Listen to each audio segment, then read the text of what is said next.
வணக்கம் மக்களே, big pass லைவ்ல வந்து நடந்த அப்டேட்ஸ் தான் பார்க்க போகிறோம். ஃபஸ்ட்டு என்ன பண்ணுறாங்கன்னா, பூர்ணிமா மற்றும் மாயா வந்து அடுத்த கட்ட நகர்வு என்ன, யாரை டார்கெட் பண்ணலாம், யாரை தூக்கலாம் அப்படின்ற மாதிரி ஒரு பிளானிங் போட்டுக்கிட்டு இருக்காங்க. ஸோ அந்த லட்டு டாஸ்க் வந்ததில்ல, ஸோ அது வணக்கம் மக்களே. ஸோ பிக் பாஸ் லைவ்ல வந்து பார்த்தீங்கன்னா, மாயா மற்றும் பூர்ணிமா வந்து அடுத்த கட்ட நகர்வு என்ன அப்படின்ற மாதிரி ஒரு பிளானிங்கை ஸ்டார்ட் பண்ணியிருக்காங்க. அதில் ஒரு லட்டு டாஸ்க் வந்ததில்ல, ஸோ அதில் வந்து பூர்ணிமா வந்து விசித்ரா கொடுத்துருப்பாங்க, ஜோவிகா விசித்ரா கொடுத்துருப்பாங்க. அவங்க எமோஷன்ஸை வச்சு கேம் விளையாடுறாங்க, இது வெளியே வருமானு கூட எனக்கு தெரியல, இதுதான் எனக்கு சான்ஸுன்ற மாதிரி பூர்ணிமாவும் சொல்லிட்டாங்க, ஒரு பக்கம் ஜோவிகாவும் சொல்லிட்டாங்க.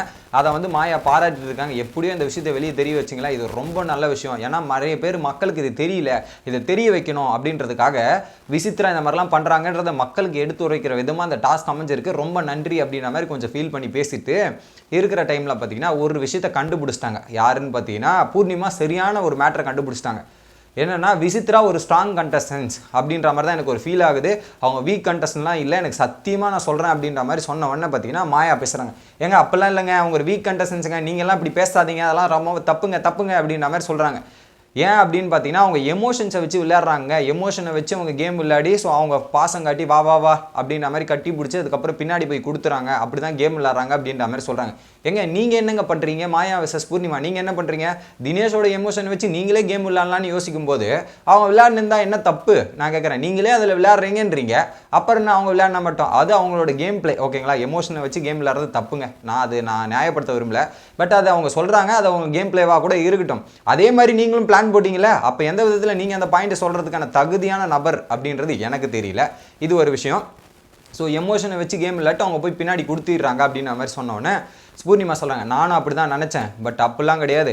நம்ம வந்து டீட்டெயிலாக உட்காந்து பிளான் பண்ணுறோம், இவ்வளோ விஷயங்கள்லாம் பண்ணுறோம், பட் அவங்க சின்னதாக பண்ணாலும் அதை கரெக்டாக பண்ணிவிட்டு நச்சுன்னு பண்ணிவிட்டு இன்விசிபிளாக போயிடுறாங்க.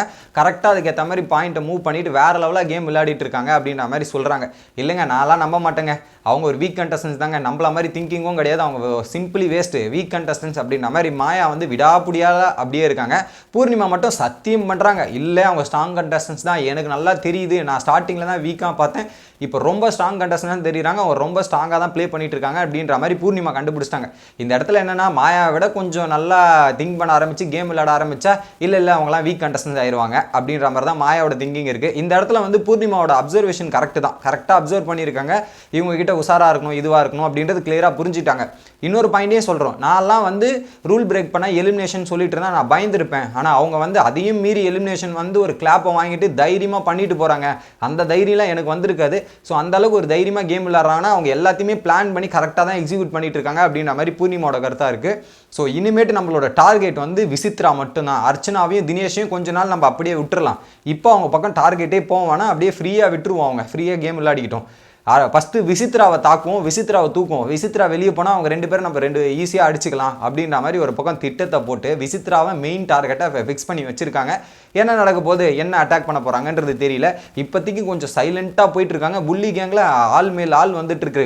என்னென்னா, ஒரு பக்கம் ரவீனா வந்து அங்கேருந்து ஒரு இன்ஃபர்மேஷன், அர்ச்சனாவோட அது ஒரு ப்ரைவேட்டுன்னு வச்சுக்கோங்க. ஸோ அந்த வீட்டுக்குள்ளே ஒரு ப்ரைவேட் ஸ்பாட் இருக்கும்ல, அங்கே பண்ணுற விஷயங்கள்லாம் வந்து ஓப்பனாக காலிலேருந்து ஒரு பக்கம் ரவீனா சொல்லிகிட்டே இருக்காங்க. எதுக்கு அந்த மேட்டரை பற்றி சொல்லணும்னு எனக்கு தெரியல. அதை வந்து மாயா கிட்ட போட்டு கொடுத்துட்டு இந்த மாதிரி ஒரு சில விஷயங்கள் நடக்குது. ஸோ போக போக அந்த புள்ளி கேங்கோட இது வந்து பெருசாகிட்டே போகிற மாதிரி எனக்கு ஒரு விஷயம் தோணுது.